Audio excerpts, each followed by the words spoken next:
Lalo na po ngayong umaga, tayo po ay magse-celebrate po ng Pasko na ginawa po ng ating Panginoong Diyos.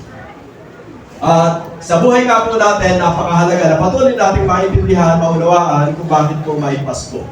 At yung Pasko, wala nga po siyang eksaktong date. Kung December po talaga, yung iba, nagkakaano po sila doon, o ano po talaga yung buwan, o ano po yung araw, nakapangalakan ng ating Panginoong Jesus. So sa buhay po natin, bilang isang mananampalataya ng Diyos, ang Pasko sa buhay mo, nung kinilala mo at tinanggap yung ating Panginoong Jesus. Doon po dumating yung Pasko sa iyong buhay. Kaya kung ang pagtanggap mo sa Panginoon ay buwan po ng January, yun po yung Pasko sa buhay mo. Kasi yun po yung kapanganakan po nating spiritual. Tayo po ay nakatanggap ng biyaya po ng Pasko. Kaya dahil tumanggap ka po ng biyaya ng Pasko, sa buhay mo ay everyday is Christmas. Hindi po December 25 lang o kagaya po nito, December 22 po natin isineselebrate. So mahalaga, dahil tinanggap po yung Pasko, natanggap po yung biyaya ng Diyos na Pasko. Kung topic ay pinamagatan ko kung ang regalo ng Pasko. So ako'y natutuwa kanina kasi may marada lang. Kagaya po naman, bit-bit na naman. Sabi, madami talaga ang regalo. Kaya mamaya, excited po kayo kapag nabulot yung pangalan nyo, sigurado may regalo. Amen! Kasi sabi nga po dyan, ang regalo ng Pasko. Alam niyo po ba, napakahalaga po ng unang Pasko. Kasi may ginawang regalo o biya o bigay yung Diyos sa buhay natin sa pamamagitan po ng ating Panginoong Jesus. Kaya mapapansin po natin, tuwing Pasko o December, nandiyan po talaga yung pagbibigayan. Nandiyan po yung pagkakaloob ng buhay po ng bawat isa. Lalo na kapag madami po ang iyong inaanak, inaabangan po talaga yan. Amen! Sabi po sa iyong katabi, huwag kang magtatago. Madalang lamang po yung mamamas ko yung inaanak mo, baka magtago ka pa. Eh yan po yung inaasahan po nila, yung kanilang matatanggap na regalo. Okay po ba yun? Kaya, okay. So, sabi ko nga sa mga ninong at ninang, mahalaga talagang pinaghahandaan po ninyo yung ibibigay po ninyong regalo sa inyong mga inaanak. At kung kayo naman po na inaanak, may maganda na pong hanap buhay, kayo naman po yung magbigay sa inyong mga ninong at ninang. Okay po ba yun? Kasi patagal ka ang binibigyan nyo, nung pa mula nung ikaw ay ihando. Hanggang sa lumaki ka, binibigyan ka taon-taon. So ngayon, iba, dapat naman po tayo magbigay. Kung iba, nakatapos ka na ng pag-aaral, may maganda ka ng hanap buhay. Maganda, kumustahin mo naman yung ninang mo sa kanino mo. Kumusta na kaya si ninong sa kanino si ninang? Mabigyan ko nga sila ng magandang regalo. Okay po ba yun? Kasi may mga pagkakataon, lagi na lang tayo tumatanggap. Matuto naman po tayo magbigay. Okay po ba yun? Kasi sabi nga yung Pasko ay pagbibigayan. At mismo yung Panginoong Jesus, ipinaunawa po niya kay Apostol Pablo na mas mapana daw po yung nagbibigay kaysa tumatanggap. Kaya kung mamaya, paalala ko muli sa lahat po ng tatanggap, masaya po tayong lahat. Sa mga hindi naman po makakatanggap, masaya din po tayong lahat. Okay po ba yun? Baka po pag-uwin ko, hindi yan. Hindi po. Mahalaga po ay natanggap po natin yung totoong regalo ng Diyos na walang iba kundi po yung ating Panginoong Jesus. So, basahin po natin yung talata. Yan. Sa aklat po ng Lucas chapter 2 yan. Ang sabi po dyan sa Luke chapter 2 verse 8, doon ay may mga pastol na nasa parang at nagbabantay ng kanilang mga tupa ng gabing iyon. At tumayo sa harapan nila ang isang anghel ng Panginoon at nagliwanag sa kapaligiran nila ang kaluwalhatian ng Panginoon. Ganoon na lamang ang kanilang pagkatakot. Ngunit sinabi sa kanila ng anghel, huwag kayong matakot. Ako'y may dalang magandang balita para sa inyo na magdudulot ng malaking kagalakan sa lahat ng tao. Isinilang sa inyo ngayon sa bayan ni David ang tagapagligtas, ang Kristong Panginoon. Ito ang inyong palatandaan. Matatagpuan ninyo ang isang sanggol na nababalot sa lampit ng lampin at nakahiga sa isang sapsaban. Biglang lumitaw kasama ng anghel ang isang malaking hukbo ng mga anghel sa kalangitan. Sila'y nagpupuri sa Diyos at umaawit. Papuri sa Diyos sa kataas-taasan at sa lupa'y kapayapaan sa mga taong kinalulugdan niya. So yung Pasko, ito po yung magandang balita na hatid po sa atin ng Diyos Ama sa pamamagitan po ng ating Panginoong Hesus. Nang sabi niya, ako'y may dalang magandang balita para sa inyo na magdudulot ng malaking kagalakan sa lahat ng mga tao. So yung Pasko, ito po ay nagdudulot po ng malaking kagalakan sa lahat po ng mga tao. Dahil dumating po yung totoong Amen. So dumating po yung totoong pag-asa ng buhay ng tao. Alam niyo po ba, ang totoong pag-asa ng buhay ng tao, walang iba kundi po yung ating Panginoong Jesus lamang. Yung mga bagay na nandito na sabi nga, ipinagkatiwala lamang po sa atin ng Diyos, yan po ay mga bagay na pansamantala lamang. Subalit ang totoong pag-asa ng buhay ng tao, walang iba kundi po yung ating Panginoong Jesus. Kaya kapag ang Panginoong Jesus ay nasa puso mo na, tinanggap mo na siya bilang iyong Panginoon at tagapagligtas, dadaanin na po sa iyo yung totoong kagalakan ng buhay. Amen? Kahit may problema, may pagsubok, masaya ka tayo. Bakit? Kasama po natin ang Panginoong Jesus. Sabi nga po doon sa isang pangalan na ginamit po ng Panginoon ay yung salitang Emmanuel, na hindi ibig sabihin po noon, kasama po natin ang Diyos. Amen? Kaya, nawa sa pag-alala po natin ng Pasko at hindi lamang po December 22, kundi bawat umaga ng buhay natin, tayo po ay may kagalakan kasi tinanggap na po natin yung totoong kahulugan po ng Pasko. At sabi po dyan sa huling talata na binasa natin kanina, papuri sa Diyos sa kaitaasan at sa lupa'y kapayapaan sa mga taong pinalulugdan niya. Yung totoong tumanggap ng Pasko, may kapayapaan sa buhay. Kahit may pagsubok, may problema, may kapayapaan siya sa buhay. Kasi bakit? Kasama po natin ang Panginoon. Tinanggap na po natin siya sa ating mga buhay bilang ating Panginoon at tagapagligtas. So ngayong umaga, tingnan po natin yung sinasabi po natin na regalo po ng Pasko. Una po dyan, yung salitang pagmamahal ng Diyos. Ito po yung unang tinanggap natin na regalo ng Diyos, yung pagmamahal ng Diyos. Ang sabi nga ng Bible sa 1 John 4:19, tayo'y umiibig sapagkat ang Diyos ang unang umibig sa atin. Nandun po yung pagmamahal po sa atin ng Diyos. Sa totoo lang po talaga, wala raw po tayo totoong pag-ibig eh. Kaya ka lang natutong umibig kasi nakatanggap ka ng pag-ibig po ng Diyos. At kahit hindi mo pa iniibig ng Diyos, iniibig na po tayo ng Diyos. Yun po yung pag-ibig ng Diyos. At lagi pong sinasabi yung pag-ibig ng Diyos, hindi po siya, anong magandang sabihin nun? Hindi po siya nakadepende kung ano yung kalagayan mo sa buhay. Kung ano yung sitwasyon mo sa buhay, kung ano yung po katagihan mo sa buhay. Kundi nung minahal ka ng Diyos, kung sino ka, minahal ka ng Diyos. Amen! Kaya mula doon, nakatanggap po tayo ng pag-ibig ng Diyos. Kung titignan nga po natin, sabi po ng iba, kahit ako'y hindi karapat dapat, minahal ako ng Diyos eh. Kahit hindi ako kaibig-ibig, inibig ako ng Diyos eh. Bagamat ako'y makasalanan, ako'y masama, subalit salamat dahil minahal ako ng Diyos. Amen! At dahil minahal ka ng Diyos, minahal ng Diyos yung katabi mo, dapat mahalin mo siya ng lubusan. Amen! Sabihin mo kasi ng katabi, mahal kita sa Panginoon. Mahal ka sa Panginoon. Yan. Dahil mahal ka niya sa Panginoon, mamaya, bibigyan ka lang niya ng regalo. Yan. Kasi, madali po, yung totoo daw po na nagmamahal, nagbibigay. Tama po ba yan? Kasi paano mo mapapatunayan na mahal mo yung isang tao, wala ka nang ibinibigay? Di ba? So, kagaya po ng Diyos. Dahil mahal po tayo ng Diyos, ibinigay po niya yung buhay ng ating Panginoong Jesus. Kaya ako'y naniniwala sa Pasko po na to, wala pong masungit. Amen? Wala pong patawad! Parang nakakabigay kayo. Pero wala kang magagawa kasi yung mga bata kayo, nag-ano eh.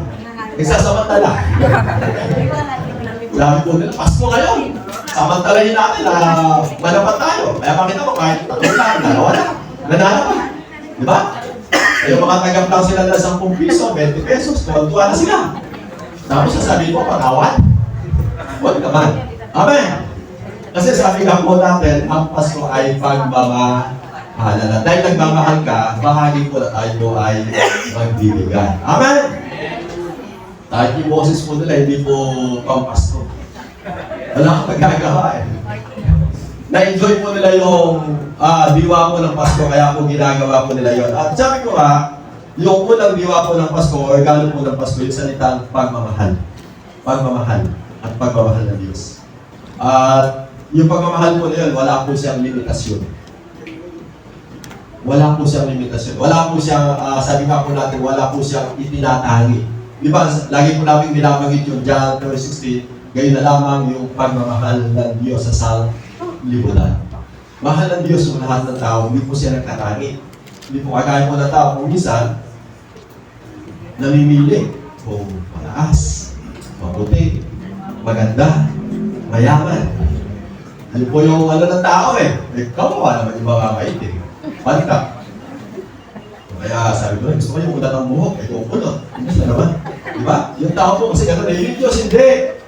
Kahit na Pilipino ka, Indiano ka, African ka, mahal ka ng Diyos. Amen!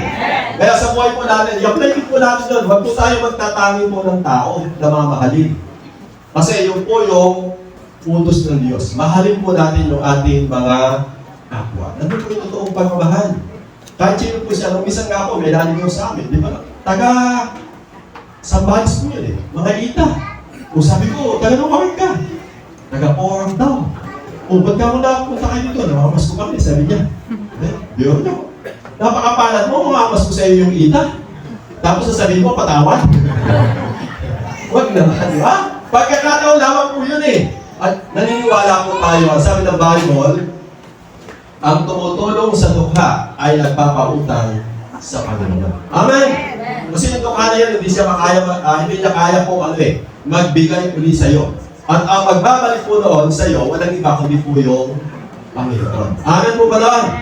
Kaya lawakan po natin yung salita ng pagmamahal. Para sabi ka, kung paano tayo minahal ng Diyos, ma-apply din po natin sa mga tao na nilikha ng Diyos at minamahal po ng Diyos. Kaya sabi po dyan, tayo'y umiibig sapagat ang Diyos ang unang umibig sa atin.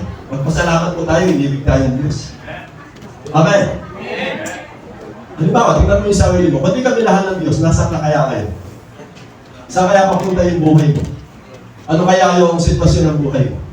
Di ba? Mula pwede mong sabihin, Lord, salamat dahil minahal mo.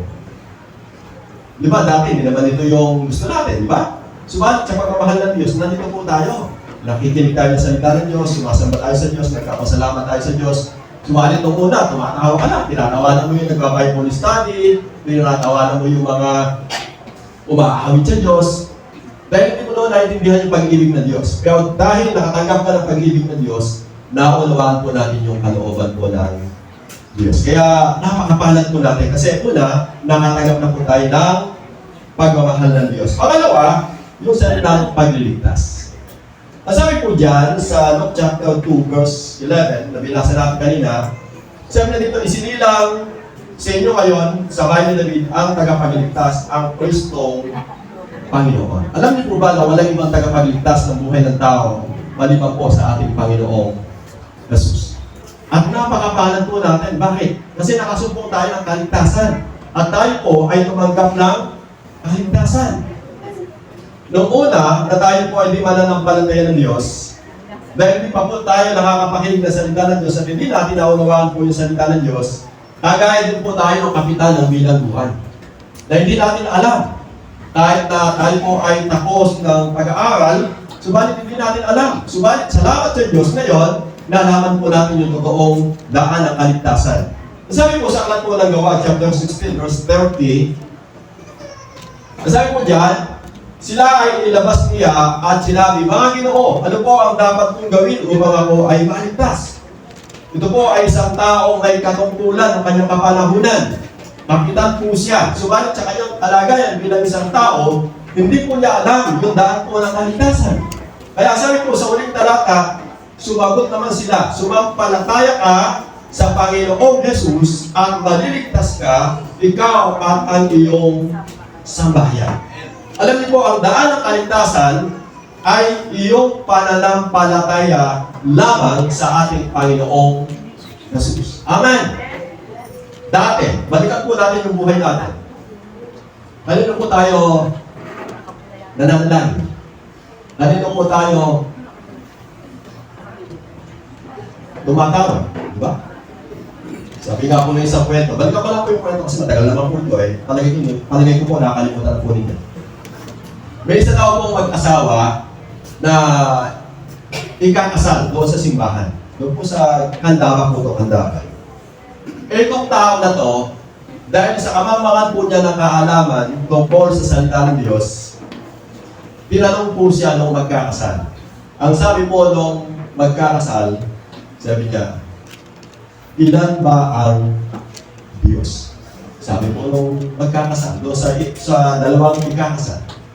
Ang sabi po ng tao na kulang sa kaunawaan at kaalaman sa salita ng Diyos, kasama po ba yung mga maliliit?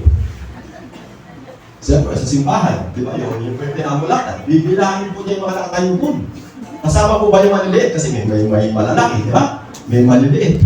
Sabi po nung sumagot, kasama po ba yung maliliit? Kaya binilang niya. Bakit po gano'n yung kanyang kaisipan? Kasi sa kakulangan po niya ng kaalaman at hindi pa po siya totoong sumampalataya sa ating Panginoong Jesus. Amen! So napakapalad mo kasi isinilang ka sa puso ng Diyos upang ikaw ay magkamit po ng kaligtasan. Dahil ikaw po ay natutong sumampalataya sa ating Panginoong Jesus lamang. Amen! Sabi ko makikita ko ako sa mga kapamilya natin, pati yung patay, pinapanalangin pa. Matagal lang namatay, palagay nyo kaya, saan nakakatingin yung kaluluwa po nung namatay? At ang dami. Bakit? Sa kakulangan po nila ng kaunawaan at kaalaman. Kaya mapalad ka. Kasi, bakit? Naunawaan po natin yung daan ng kaligtasan. Sabi po ng Bible, sumagot naman sila, sumampalataya ka sa Panginoong Jesus at maliligtas ka. Ikaw at ang iyong sambahayan. Ang daan po ng kaligtasan yung pananampalataya lamang sa ating Panginoong Jesus. Amen! Wala ka na pwedeng idagdag. Wala ka pwedeng ibawas upang ikaw ay maligtas, kundi sa pamamagitan lamang ng totoong pananampalataya natin sa ating Panginoong Jesus. Kaya kung ikaw ay totoo ng sumampalataya sa ating Panginoong Jesus, ikaw ay totoo ng ligtas. Amen! Tumanggap na lang ng regalo po ng kaligtasan. Kasi yung iba, kapag tinanong, ligtas ka na ba? Kasi dumadala ko sa mga niya. Ligtas ka na ba? Kasi kasama ko ni Pastor eh. Wala pong katiyakan. Sa buhay po natin, napakahalaga na may katiyakan po tayo ng kaligtasan. Bakit? Kasi sumampalataya po tayo sa ating Panginoong Jesus. At pangako po niya yan. Kapag sinabi ng Diyos, kanyang ginagawa, kapag ipinangako ng Diyos, ito po ay kanyang tinutupad. Ang mahalaga po nito, paniwalaan po natin ito at panampalatayanan po natin na isa sa regalo po ng Pasko, yung salitang kaligtasan ng ating mga kaluluwa. Isinilang yung ating pong tagapagligtas.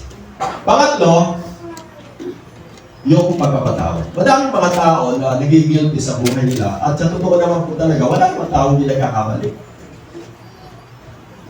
Sa tingin mo kaya, yung katabi mo na yan, hindi nagkakamali. Okay, nagkakamali, hindi ka. Sabi ng Bible, walang matuwid, wala kahit isa. Kaya hindi mo pwede sabihin na hindi ka nagkakamali. Subalit, sa pamamagitan ng tinapos na gawa ng ating Panginoong Jesus, tayo po ay natubos na at napatawad na sa ating mga kasalanan. So, tingnan po natin yung binabagit po sa Matthew chapter 1, verse 21. Ang sabi diyan, magsisilang siya ng isang batang lalaki at Jesus ang ipapangalan mo sa sanggol sapagkat ililigtas niya ang kanyang bayan sa kanilang mga kasalanan. So, isang diwa po ng Pasko, yung Diyos, sa pamamagitan ng ating Panginoon Jesus, ay iligtas niya yung kanyang bayan sa kanilang mga kasalanan. Kasi alam po ng Diyos Ama na lahat ng tao na nabuhay dito sa ibabaw ng lupa mula po sa ating ninunong si Adan at saka po si Eva, lahat po ay nagkasala. At sabi ng Bible, ang kabayaran ng kasalanan ay kamatayan. Kaya pumasok po yung salitang kamatayan. Subalit, ang kaloob na walang bayad ng Diyos ay buhay na walang hanggan sa pamamagitan ng ating Panginoong Jesus. Walang bayad. Yung ibinibigay ng Diyos na kaligtasan sa pamamagitan po ng ating Panginoong Jesus. Kaya sabi po dyan, ililigtas niya yung kanyang bayan sa kanilang mga kasalanan. Alam niyo po ba, wala namang kayang magpatawad sa kasalanan ng tao, maliban lamang po sa ating Panginoong Jesus. At sabi po doon sa isang talata sa aklat ng Juan, narito ang poder ng Diyos na nag-aalis ng kasalanan ng sanlibutan. Sinabi po doon sa sanlibutan, hindi naman po individual. Hindi po yung kasalanan ni Juan, kasalanan ni Pedro, kasalanan po ni ganito, hindi. Sanlibutan. So yung nung namatay yung ating Panginoon Jesus at tumigis yung kanyang dugo, ang tinubos po ng kanyang dugo, walang iba kundi po yung buong sanlibutan. At matatanggap po lang yung kapatawaran ng iyong kasalanan kapag ikaw ay tumanggap at tumilala sa ating Panginoong Jesus. Kasi siya po yung kumbaga sa nakabilanggo, siya po yung nagbigay po sa iyo ng piyansa upang makalabas ka sa iyong pagkabilanggo. Ganun din po, sa buhay po natin, mula po doon sa buhay natin ng makasalanan, tayo po ay iniligtas at pinubos ng dugo po ng ating Panginoong Jesus. Kaya, asabi po dyan, yung Apostol Pablo sa Romans 8. Nasabi po dyan, kaya nga, wala nang kahatulang parusa sa mga tao nakipag-isa kay Kristo Jesus. Kung totoong tinanggap mo si Kristo, hindi ka nakasama doon sa hatulan pagdating ng tamang panahon. Kasi kabilang ka na doon sa mga tinubos. O sabi nga sa pamagitan ng dugo ng ating Panginoon Jesus, bayad na yung nagawa mong pagkakasala. And verse 2, sa pamamagitan ng kautusan ng Espiritu nagbibigay buhay dahil sa pakikisalaping kay Kristo Jesus, pinalaya na ako mula sa kautusan ng kasalanan at kamatayan. Sabi dyan, ginawa ng Diyos ang hindi kayang gawin ng kautusan dahil sa kahinaan ng tao. Isinugo niya ang kanyang sariling anak sa anyo ng taong makasalanan upang pawiin ang kasalanan. Sa gayon, pinatulan na niya ang kasalanang umaalipin sa tao. So makita natin dyan, kung bakit isinilang yung ating Panginoong Jesus, ang sabi po dyan, upang yung tao na makasalanan ay matubos.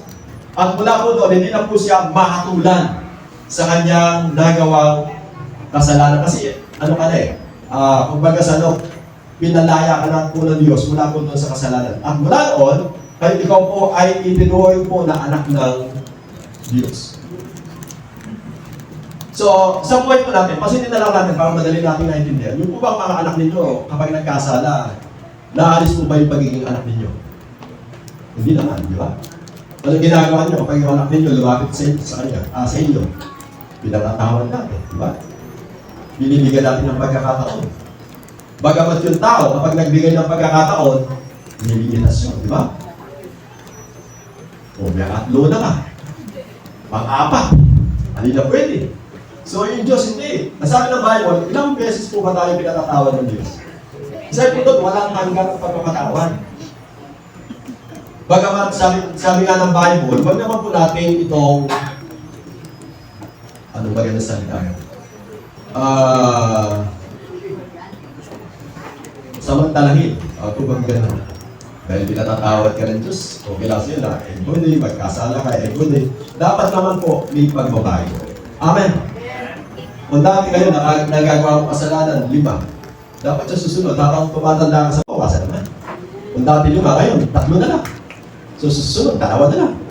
So susunod, kung di ka lang matisod, hindi ka magsasalita ng, pusa ka. Maganda kapag lumago ka na sa pananampalataya, sinasabi ng Biblia mo, hallelujah, praise the Lord. Amen! Minsan po kasi nakakapakinig pa ako ng gano'n. Ito po na yung luwag tao, pati lumalabas sa bibig niya, kalabaw. Di ba tipis namin? Hallelujah! Diba? Alam niyo po sa Bible, may binagit po si Jesus. Nasabi niya po doon, kung ano daw po yung laman ng ating puso. Yun daw po yung lumalabas sa ating bibig. Kaya, exercise po natin. Dahil nakalagay sa puso natin si Jesus para yung lalabas sa bibig mo.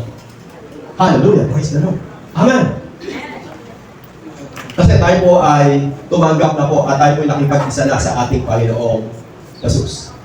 Kaya sabi po dyan, ulitin ko lang para makuha po natin sa 8. Kaya nga, wala nang kahatulang parusa sa mga taong nakipag-isa na kay Kristo. Wala ka na. Hindi ka nakabilang doon sa Book of Revelation na itatapon doon sa naglalagablab na apoy at asupor na siyang pangalawang kamatayan.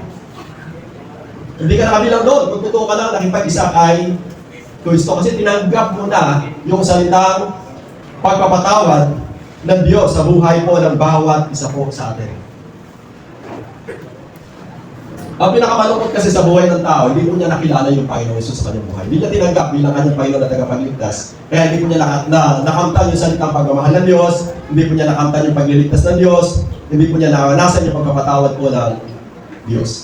Kaya mahalaga po yung ginagawa po ng tao na pagkilala at pagtanggap sa ating Panginoong Jesus upang matanggap po yung totoong regalo po ng Pasko. Amen!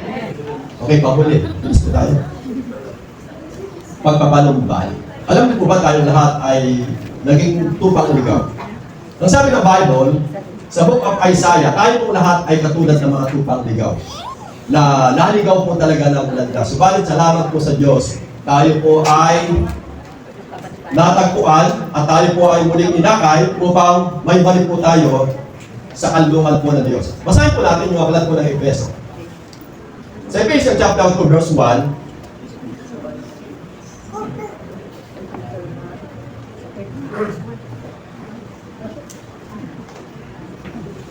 masabi dyan, noong una'y patay kayo dahil sa inyong mga pagsuway at mga kasalanan. Sabi niya, noong una, nung hindi pa po tayo mananampalatay ng Diyos, makuha po natin, hindi pa po tayo kumilalat na nampalatay sa Diyos, tayo po ay mga taong buhay na patay. Bakit po? Kasi ang sabi ng Bible, balikan po natin yung Genesis, ang sabi ng Diyos kay Adan at kay Eva, sa lahat ng bunga ng punong kahoy sa halaman ng Eden, pwede nyo kainin yung lahat ng bunga. Maliban lang sa isang puno na may bunga ng pagkakilala ng mabuti at masama. Huwag na huwag ninyong kakainin ang bungang iyon, sapagkat sa sandaling kainin ninyo yung bunga na iyon, walang pagsalang mamamatay kayo. Sabi po ng Diyos kay Eva sa kapro kay Adan. At tanong po doon, namatay po ba si Eva sa kasi Adan nung kinain po nila yung bunga ng punong kahoy? Hindi naman po sila namatay. Ang namatay po sa kanila, yung kaugnayan po nila sa Diyos. Yun po yung namatay, yung kaugnayan po nila sa Diyos. Kaya, ang kalagayan po ng tao noon ay buhay na patay. Kaya sabi dito ni Apostol Pablo sa aklat po ng Efeso, noong una daw, nung tayo hindi pa mananampalataya, tayo ay mga patay dahil sa inyong mga pagsuway at mga kasalanan. Yun po yung pagsuway na naging bunga at pakinabang natin kay Eva at saka po kay Adan. May minana po tayong pagsuway at kasalanan. Sinunod ninyo noon ang masamang takbo ng mundong ito at napailalim kayo sa pinuno ng mga kapangyarihang hipapawid. Ang Espiritong naghahari sa mga taong ayaw pasakop sa Diyos. Ang totoo, tayong lahat ay dati ring namuhay ayon sa pagnanasa ng ating laman at sumunod sa mga hilig ng katawan at pag-iisip. Kaya't sa ating likas na kalagayan, kabilang tayo sa mga taong kinapopuotan ng Diyos. 4. Subalit, sabi po dito, subalit napakasagana ng habag ng Diyos at napakadakila ng pag-ibig niya sa atin. Tayo'y binuhay niya kasama ni Kristo Jesus. Kristo noong tayo mga patay pa dahil sa ating pagsuway. Naligtas nga kayo dahil sa kanyang kagandahang loob. Dahil sa ating pakikipag-isa kay Kristo Jesus. Sabi niya po dyan. Tayo muling binuhay na kasama niya upang mamulong kasama niya sa kalangitan. Kaya nandun po yung pagpapalumbalik na ginawa ng Diyos noong unang Pasko na yung tao na makasalanan ay makabalik ulit sa kalagayan po niya bilang anak po ng Diyos. Kaya napakapalad po ng mga taong, sabi nga dito, dahil sa ating pakikipag-isa kay Kristo Jesus, tayo ay muling binuhay. Dati tayo po'y patay. Yung patay, Kahit ano po yung gawin mo dyan, patayan. Nakita po ba ninyo yung mga patay spiritual? Kahit ano sabihin mo sa kanya, mali yan, huwag mong gagawin yan. Hindi tama yung sumamba ka sa mga ganyan. Makikipagtalo sa iyo.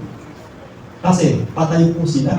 Yung kanilang espiritu, hindi maintindihan yung salita po ng Diyos. Bagamat ginagawa po nila yung mga bagay sa tingin nila na paglilingkod sa Diyos. Pero hindi siya yung tama at nakabatay sa salita po ng Diyos. Kaya sabi po nila, dito na ako sinilang, dito na ako mamatay. Ang tanong doon, tama ba? Okay lang, kung tama, yung pananampalataya mo na kinagis ng kinamulatan, okay na, mamatay ka doon. Pero kung mali, at hindi tama, dapat magbago. Amen. At magaganap lang yun sa buhay ng isang tao kapag siya po ay nakipag-isa kay Kristo. Kung baga sana yung buhay ng tao, na-connect mo sa Diyos. Kaya, pasinin po natin, bakit may panalangin po ng pagtanggap? Kasi napakahalaga po noon. Kung totoo yung tao na tumanggap kay Kristo, totoo din po yung Diyos, nagaganapin po niya yung pangako niya sa kanyang buhay. Amen. Pero kapag yung tao hindi po siya totoo nakipag-isa kay Kristo, hindi niya matatanggap yung regalo po ng Pasko. Kaya yung pagtanggap, napakahalaga po yun. Kaya mapapansin natin kapag may mga gawain na may mga bago, talagang inililid po natin sila sa panalangin po ng pagtanggap. Upang yung biyaya ng Pasko ay matanggap po niya sa kanyang buhay. Yung kanyang kaisipan, yung kanyang puso mabuksan, at maunawaan po niya yung salita ng Diyos. At mula po doon, makalakad po siya at mamuhay sang-ayon sa kalooban po ng Diyos. Amen! Kaya mahalaga po na makita natin yung totoong kahulugan po ng Pasko, yung regalo po ng Pasko. At lagi kong tinitingnan ito at napakaganda na maunawaan po natin, yung taong tumanggap ng pagmamahal, siya po yung taong nagmamahal. Amen!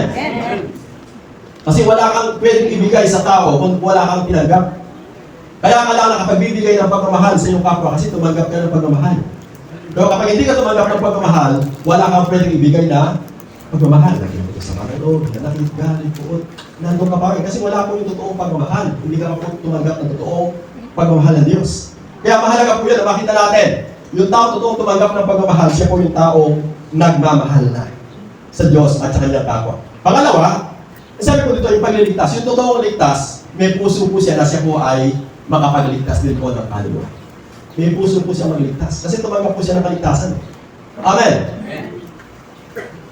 Maliban na lang na hindi ka ligtas. Kasi dahil hindi ko naiintindihan, hindi ko naunawaan, hindi ko alam kung ano yung gagawin ko dahil hindi ka tumanggap ng kaligtasan. Pero yung mga taong ligtas at nakatanggap ng kaligtasan, hindi po siya papayag na yung kanyang asawa, yung kanyang mga anak, magulang, hindi po sila maligtas. Bakit? Nakita niya yung kahalagahan po ito. Amen! Kaya yung totoong ligtas, nagliligtas po siya ng kaluluwa. May puso po siya na yung tao na yun na hindi ligtas ay maligtas. Pangatlo, yung tao tumanggap ng pagpapatawad, siya po yung tao na nagpapatawad. Amen! Hindi yung December 25 na. Total, Pasko yun. Sige, magpapatawad na ako. Kaya lang, wag mo na kita makita. Hindi ka totoo tumanggap ng pagpapatawad ng Diyos. Amen!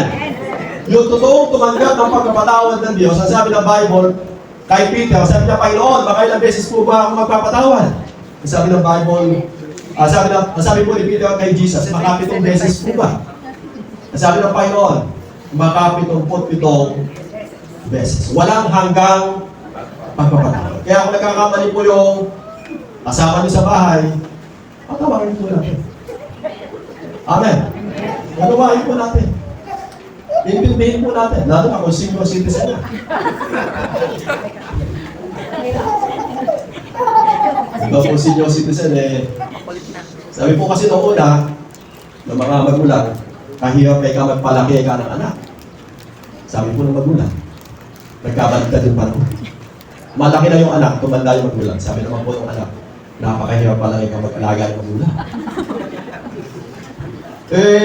Bahagi ng buhay po natin yun. Amen! Kung nagkakamali po sila, magpatawad po tayo. Unawain po natin sila, intindihin po natin sila. Kasi ito po yung utos sa atin po ng Diyos. Amen! Palagay nyo kaya, kung hindi kayo magpapatawad, paano po tayo mapapatawad ng Diyos sa ating mga nagawang kasalanan? Amen! Nasabi niyo po doon, ipatawad mo po yung aming kasalanan gaya ng pagpapatawad namin sa mga taong nagkasala sa amin.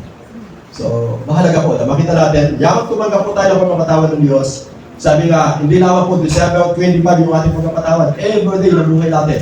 Pagkagising natin sa umaga, bago tayo matulog, Panginoon, pinatatawad ko po yung lahat ng mga tao nagkasala sa akin upang ako'y mapatawad sa lahat ng aking nagawang pagkakasala.